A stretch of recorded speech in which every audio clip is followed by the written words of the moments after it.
Hi BK, it's Mr. Matt and it's Miss Alina, and we are back for week number 10 of BK Online. We're so glad you decided to join us this week.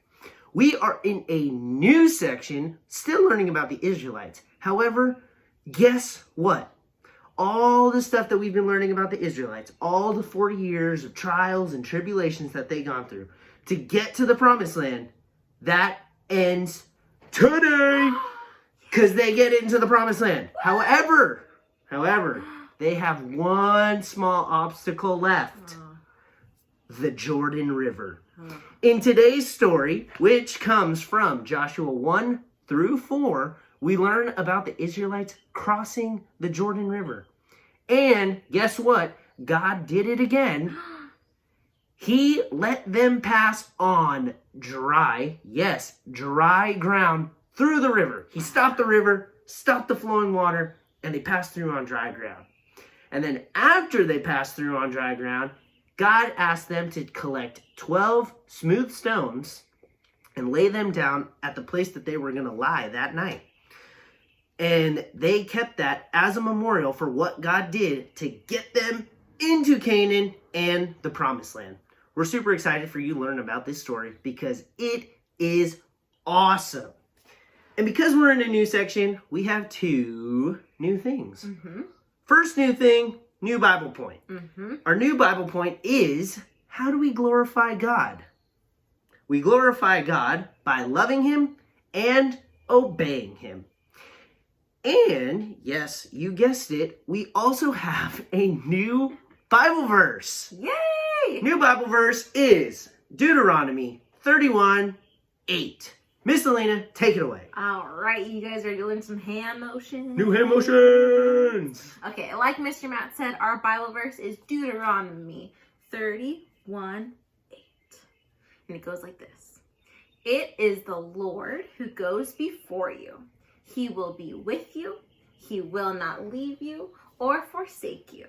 Do not fear or be dismayed. And that's the Bible verse. Yeah. Deuteronomy 31:8. But, yes, we can do the hand motions again. I know that you love them. So we'll go through it one more time. This is Deuteronomy 31:8.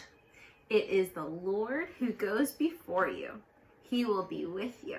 He will not leave you or forsake you. Do not fear or be dismayed. And that's a Bible verse. So, all you have to do is memorize it and learn the hand motions. Like one special person who sent us a video of last week's Bible verse. And that was Michaela! Congratulations, Yes. Michaela. Thank you so much for learning your Bible verse and for having your mom videotape you and sending it to us. For that, you get 2 BK bucks. What? 2 BK bucks. And you watching at home, who is not Michaela, you can be like Michaela and get 2 BK bucks as well for learning this week's Bible verse. And that, one more time, Deuteronomy 31:8. Learn the Bible verse, guys. Yeah. It'll help you. Crazy, too. Yeah. Okay, and then also, this week's family activity is a fun one.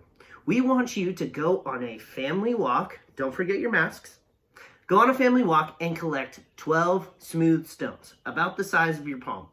And when you guys get home as a family, we want you to circle around together and write on the stones 12 things that you're thankful for. There's a lot to be thankful for, even in a crazy time like this.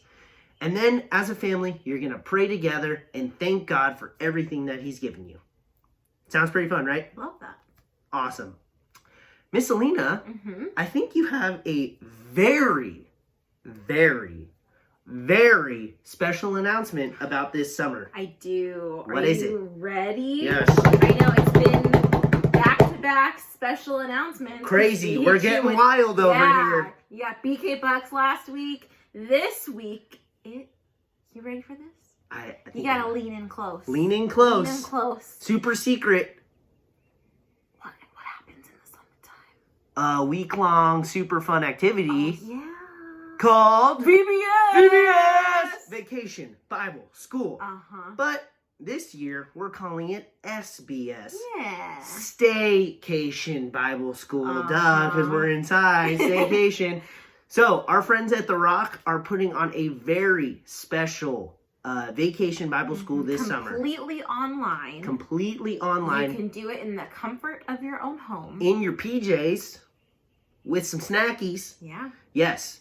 And parents, the best part, it's only $20. Yeah. $20 will get you 5 full days of craft supplies, dry snacks, all the games, the video content, Bible stories, yes, all of it in the comfort of your own home. Mm-hmm. We love VBS. I grew up being a VBS kid. Miss Alina grew up being a VBS kid. VBS shaped us into the people you see in front of you today. VBS is awesome. Parents, we totally encourage you to sign your student up for this. Mm-hmm. And for the students who are already on summer, congratulations, you did it. Congratulations, another year older. And for the people who are still in school, don't worry, you're almost done. So close. And for the parents who have become teachers, you are too almost done. Congratulations, close. You're so close. BK family, we love you so much. We are praying for you, and we can't wait to see you next week on BK Online. Love you. Love you. Love you all. So beautiful, amazing, wonderful, magnificent. Never been done before. Bye.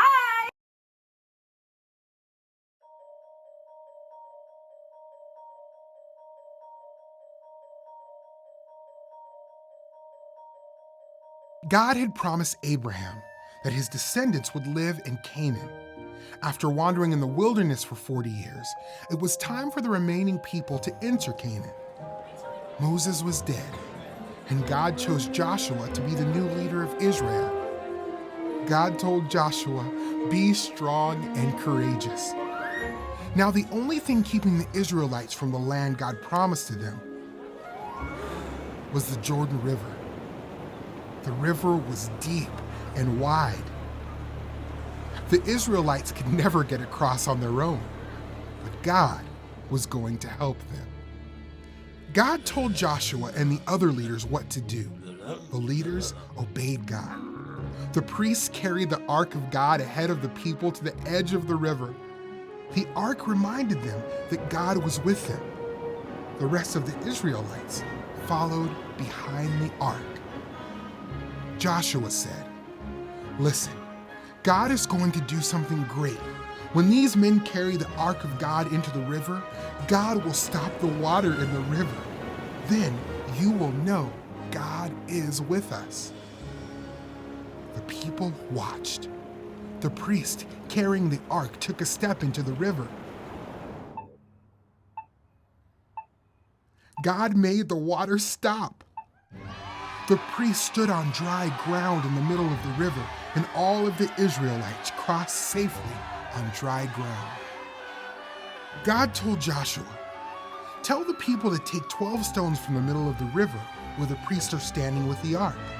They should carry the stones with them and put them down where they spend the night tonight." God wanted the stones to be a memorial. A memorial is something that helps people remember a person or something that happened.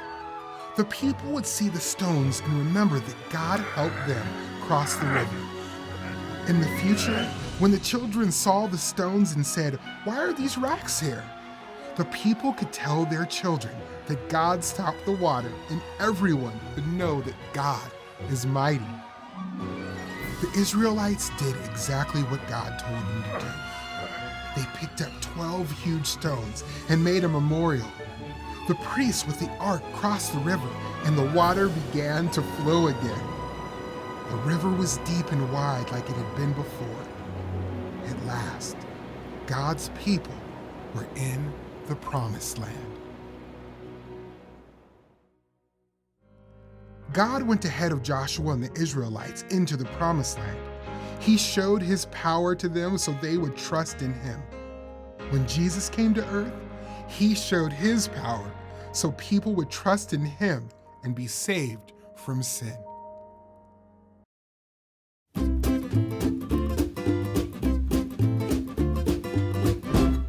Hey there, I'm Pastor Brian, and it's time for Questions from Kids. Emma from Savannah, Georgia asks, I'm a pretty quiet kid. Does God really expect me to tell people about Jesus? That's a great question, Emma. And you know, some of us are pretty quiet and it's hard to talk with other people in normal life, and then you add the pressure that we feel sometimes of telling them about Jesus. Well, let me start with the big idea. The big idea is yes, God wants us all to tell others about Him, even if we're shy, even if we don't like to talk with other people very much. That's what God has called us to do. We read this in the Great Commission in Matthew 28, where He says, for all of us who trust in Jesus, all of us who follow Him, we are to live on mission and tell others about Him. But now here's the really good news. We don't do that alone. God is with us. At the end of that Great Commission, Jesus Himself says, I'm with you always, even to the end of the earth. So when we're going to talk to somebody about our faith in Jesus, when we're going to tell them about the gospel, we don't go alone. God is with us, and He gives us the confidence, He gives us even the words that we can tell somebody else. So thinking through how you are not alone and thinking through the joy that God gives you, and you want your friends, of course, to experience that joy as well in knowing Jesus Christ and being forgiven by Him. So I hope that helps give you confidence and some encouragement that you can do this. So how will you share your story or tell others this week about what God has done?